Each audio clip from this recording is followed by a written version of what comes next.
welcome to the first edition of Football Cyprus Weekly, a show about Cypriot football, all in English. So, let's get right to it. Here's the review of the last round.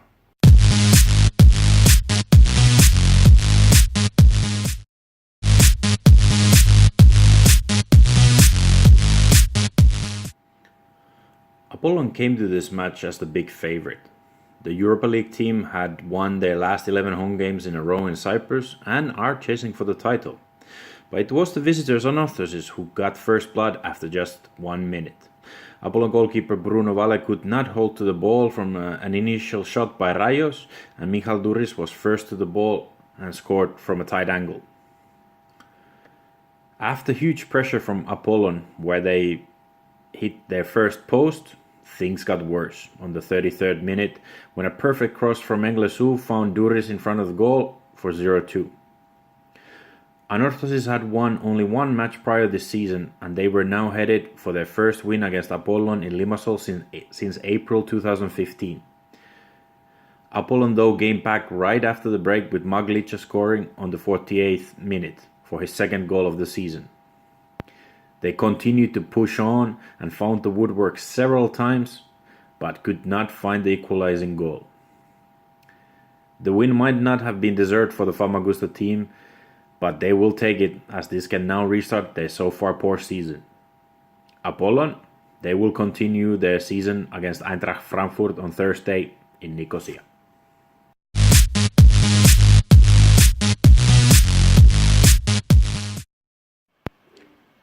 Newly promoted Enosis Neon Paralimni got their second win in the league after they beat Alki Oroklini 2-0. Despite Rasmussen missing a penalty and having Loisos Kusma sent off on the 54th minute. Former Panionios forward Sito Riera opened the scoring with a beautiful free kick. It was his first goal for Enosis this season. Shigozi Udoyi finished the scoring 4 minutes from time for his third goal of the season. This means that Alki's poor season continues.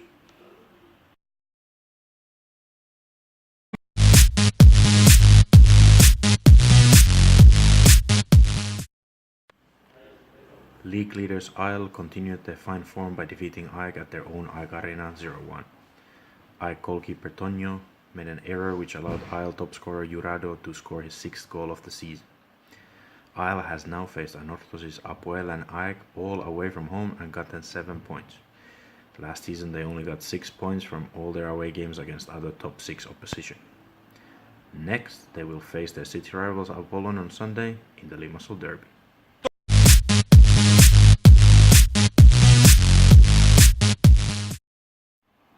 FC Paphos continues to resurrect their season after beating Omonia last week and now drawing against Apoel 0-0.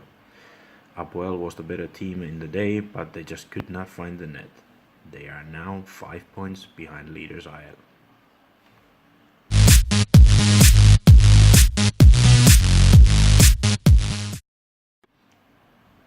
In the battle of losing streakers, it was Omonia who managed to end their 5 games losing streak with 2 penalty goals. With Derbyshire on the bench, Omonia's penalty taker was changed to Jordi Gomez, and he slotted the first in on the 29th minute. Ermis equalized on the 50th minute through Mavru, but were behind again 3 minutes later. Let's see now if Omonia can get back on track this weekend.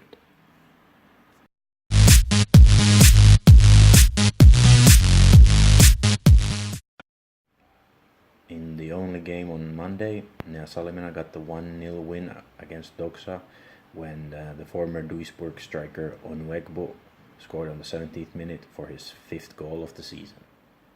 Nea Salimena now continues their fine form and are already 4th in the leaderboard with 5 wins and only 2 losses.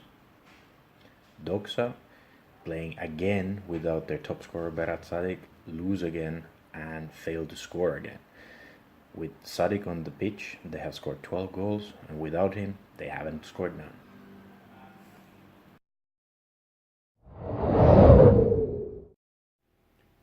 Let's have a look at now the current power rankings. So, power rankings is not the leaderboard. It's just how we rank the current Cyprus First Division teams. For instance, in the bottom, we got Alki Hermes, Enosis, and Doxa. Alki, even though they have improved a little bit, they're still the worst team in the league at the moment. Hermes, they've lost now 6 games in a row, but they still have the potential, and all of their games, they're quite tight. Enosis, they are improving, they are playing pretty good at home, but they still need to improve on their away record, where they've lost all their games so far. Doxa is a surprise to be at this position, especially after they beat Apoel and they drew with Apollon. But when you rely so much on one player, and especially when there's been rumors that he might be moving away in January to go to bigger teams, you're gonna be in trouble. Doxa hasn't scored a single goal when he's not been on the pitch. Now that is a big problem for any team.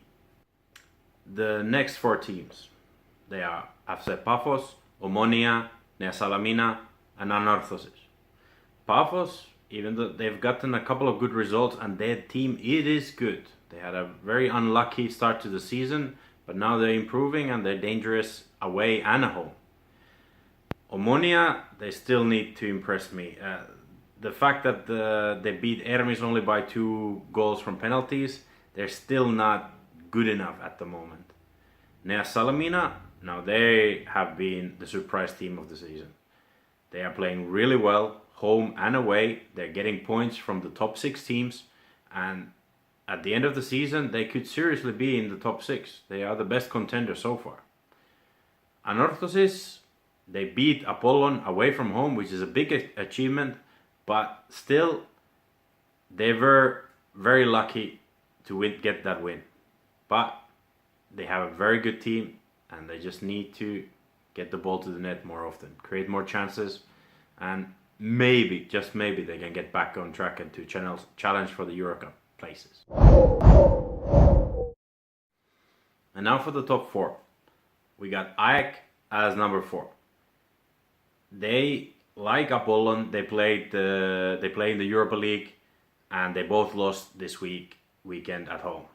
But the difference is that AEK didn't create many chances. Isle was far superior in that game, and that has to be a word. AEK just doesn't have the depth to fight on 2 competitions and keep their level. They will struggle still more this season. Then we put Apoel as 3rd. They have the potential to fight still for the title, but it doesn't look like it at the moment. Isle, they deserve to be on the 2nd spot. They have a good balance, offensive, defensive, and they can score and they can keep clean sheets. They only conceded 2 goals so far, and they're playing a lot better than what they did last season. Apollon, even though they lost to Anorthosis, they're still the number 1 team in Cyprus at the moment.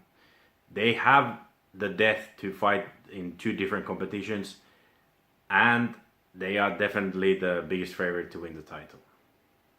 Okay, that's for the power rankings for this week. We'll see you again after next round.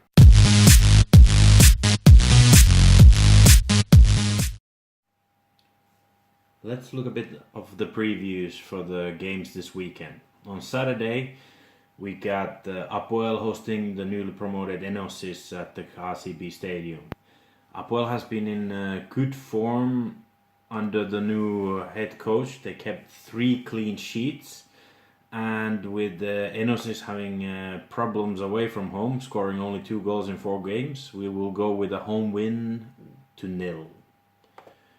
The next game at 6 o'clock is Hermes versus FC Paphos. Paphos is coming in form, but this will be a very big match for Hermes, and they will fight for it. With both teams looking capable of scoring goals, we'll go with both teams to score. It can be a draw 1-1, for instance. At 7 o'clock, we have the big Famagusta derby, Anorthosis versus Nea Salamina. And the odds are definitely better for the visitors. Nea Salamina has been the better team